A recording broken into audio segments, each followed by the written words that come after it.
Good evening and welcome to Poland Daily. I'm Natalia Moczulska and this is the news. The text message scandal of the President of the European Commission, Ursula von der Leyen, has reached the EU court in Luxembourg. U.S. journalists want publication of exchanges with the head of the vaccine company Pfizer, in which the giant purchase of vaccines against COVID was negotiated.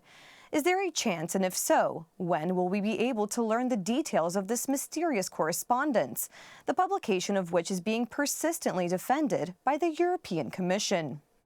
The case goes back to 2021, the U.S. New York Times reported, in what was at least a surprising form in which the European Union procured tens of billions of euros worth of COVID vaccines. How Europe sealed a Pfizer vaccine deal with texts and calls, the New York Times. Journalists revealed that the president of the European Commission negotiated with Pfizer chief Albert Bourla via text messages.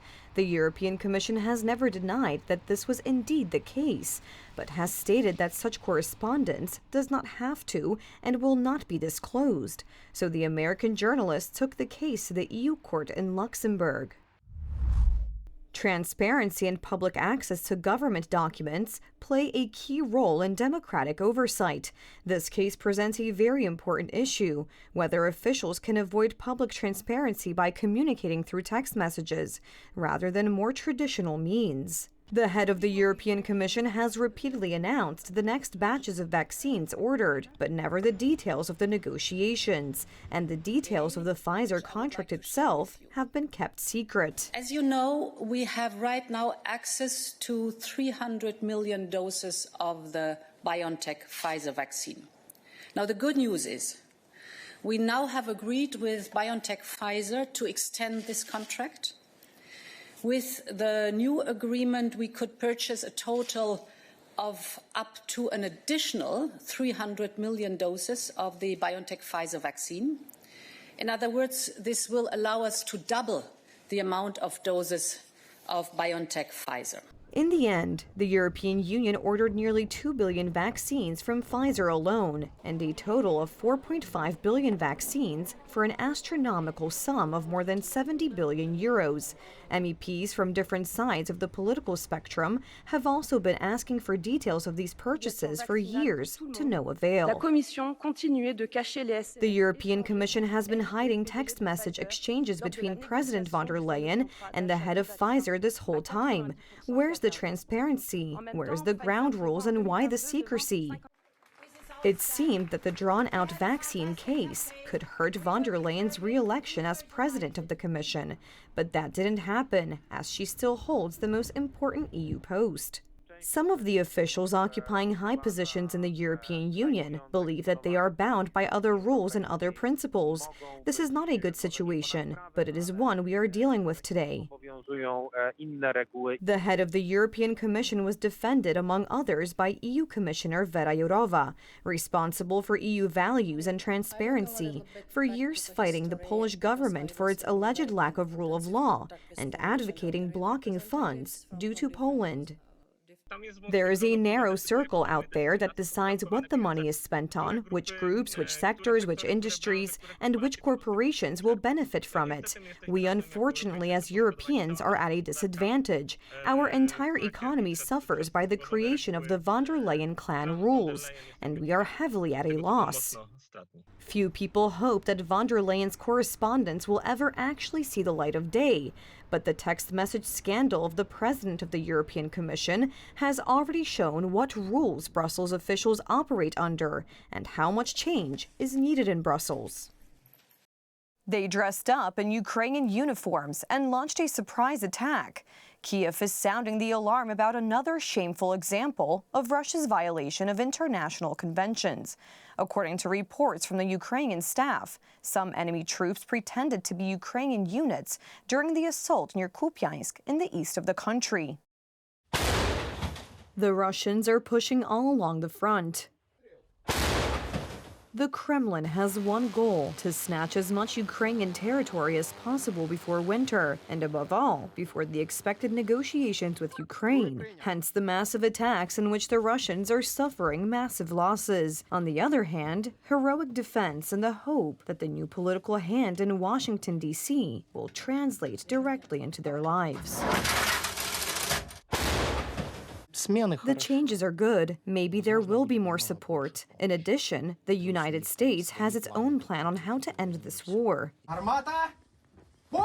The plan is there, but negotiations are still a long way off, nor does anyone guarantee that even with Kiev agreeing to make concessions, Putin will also agree to any concessions, all the more so as the Kremlin uses increasingly shameful tricks to gain the upper hand. At Kupyansk, some Russian soldiers were disguised in Ukrainian uniforms during the assault. To jest działanie sprzeczne z międzynarodowymi konwencjami. This is an action that goes against international conventions, which prohibit this kind of operation, which involves using the opposing side's uniforms to surprise and capture enemy positions. This is also dangerous for another reason, namely, it undermines the confidence of those who are attacking this way in their own soldiers. The growing gaps in Russian arms and personnel. Moscow is filling with the Pyongyang agreement. North Korea is supplying people and equipment. The outgoing Joe Biden administration wants to give Ukraine more financial and equipment aid packages before the end of the year. Look, it's going to range as some equipment and some systems can get to Ukraine very quickly, and you've seen that happen within days or weeks. Sometimes it does take longer for what's available to get to Ukraine, and that could be longer than weeks. That could be months. Talks on the matter are also underway in Brussels. The fate of a fund for rearming Ukraine is at stake. Victory of Ukraine is a priority for us all. The situation on the battlefield is very difficult. And that is why we must keep on working every day, today, tomorrow, and for as long as it takes. However, Brussels is working while playing its own game. The results of a competition for EU funding of national defense industries have just been published. Without surprise, it was won by companies from Germany, France, and Finland. Poland, despite submitting a plan to develop the Piorun launcher, widely used by the Ukrainian military, or the Warmate and Fly Eye systems, successfully destroying Russian units, did not get any funding. The only program in which Poland was included was the joint purchase of 155mm ammunition with 6 other countries. In its latest reading for October, the Central Statistical Office reported that inflation in Poland increased to 5%. The increase in prices in October most affected food and clothing prices, as well as electricity bills. Unfortunately, forecasts are not optimistic. Things are expected to get even more expensive in the near future. At the beginning of the year, a potential further unfreezing of energy prices could drive up prices even more.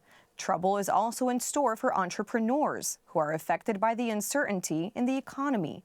Could such a turn of events have been avoided? How much responsibility does the government bear for this situation? This is not a golden Polish autumn in the economy, and it could get even more expensive. Economists leave no illusions when reading the data for the third quarter of this year, and they predict that Christmas is also expected to be expensive. On top of that, there are layoffs. Things are going badly in the construction industry, as well as the automotive industry in Poland. How hard will we have to tighten our belts? Today I took a closer look at the situation. It's expensive. You can see that everything has become more expensive. We used to do our shopping for much cheaper. Now a trip to the store is 200 to 300 zloty. So expensive. It's expensive. It's getting more and more expensive because we are already paying more than 300 zloty for basic shopping. I think that when you look at 100 zloty a few months ago, you could buy something for it. And now you buy a little something and you've already spent it all. It's done quite sneakily, but prices are rising. There is no revalorization or compensation, even when it comes to the rate of inflation.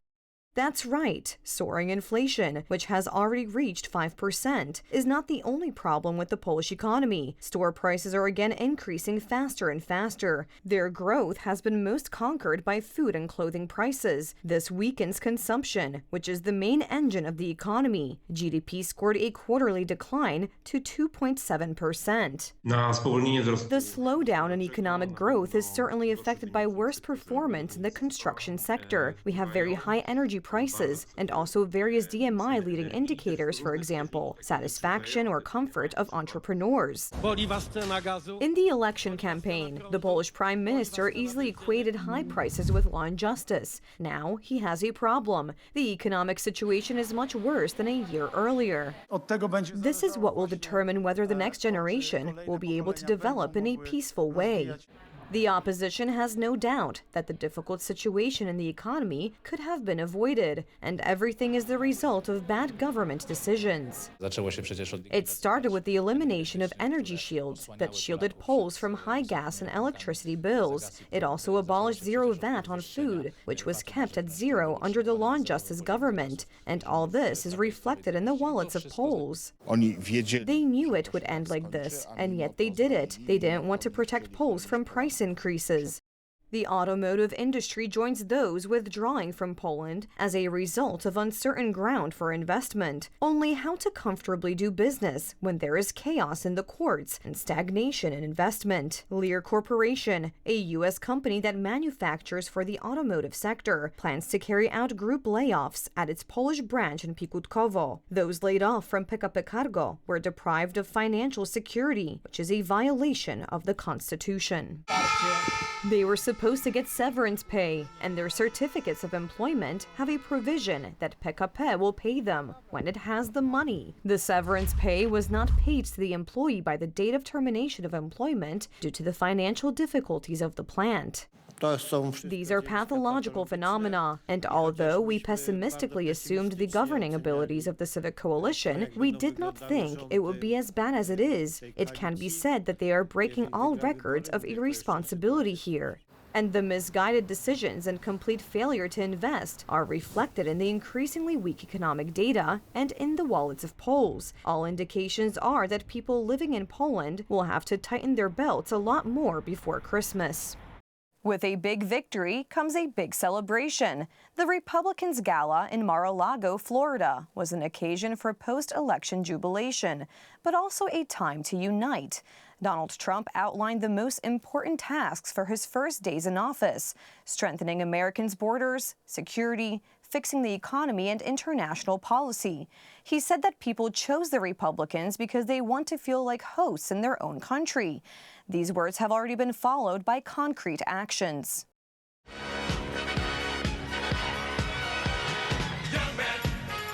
America First Gala. In Mar-a-Lago, Florida, Republicans celebrated electoral success. Donald Trump's victory and double triumph in both chambers of Congress. This is a powerful mandate for the changes America is waiting for. The number one task is to strengthen security. They want a border. They want people to come into our country. They do. They don't want to have exclusion, but they want to come in legally through a system. They don't want them coming in through prisons and through where you dump a prison from countries all over the world, dumping prisons into our country. The prisoners dumped into our country by the millions. They don't want that. They don't want all of the kind of things that they don't want drug dealers. They don't want gang members. The president-elect also spoke about ending the war in Ukraine and the conflict in the Middle East. The first talks have already taken place. An important task is to get the economy back on track, lower inflation, and bring manufacturing back to America. We're going to slash energy costs. We're going to get your energy bills in half, and that's going to bring down the costs, generally speaking.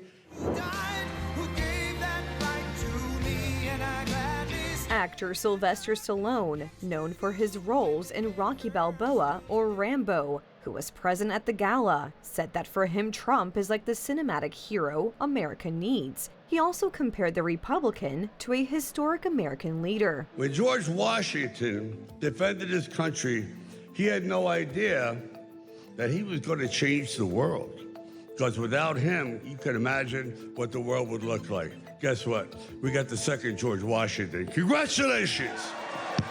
Donald Trump is winning and inspiring other leaders as well. He was personally congratulated on his success by the president of Argentina. It was the greatest political comeback in history against the entire establishment, even at the risk of his life. And thanks to him, the world is a better place today. You can feel the breeze of freedom.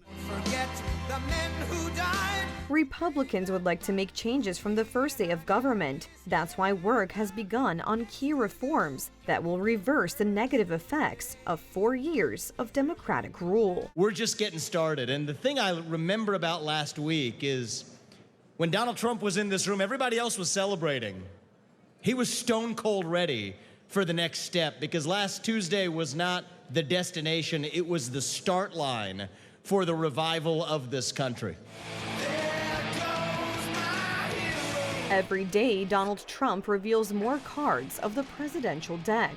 It's already clear that the health of the American people will be handled by Robert Kennedy Jr. Domestic affairs will be headed by North Dakota Governor Doug Burgum, and Todd Blanche will take the portfolio of Deputy Attorney General. It was a big victory for the GOP. There's no question about it. I mean, they swept all the important places, the presidency, the Senate, and the House. And there's no doubt that the country really wanted a more conservative government, no doubt about it. So it's a great personal victory for Trump, who overcame a lot of things that would have doomed other candidates. Donald Trump himself reiterates that he owes saving his life to God. Many people have told me that God spared my life for a reason.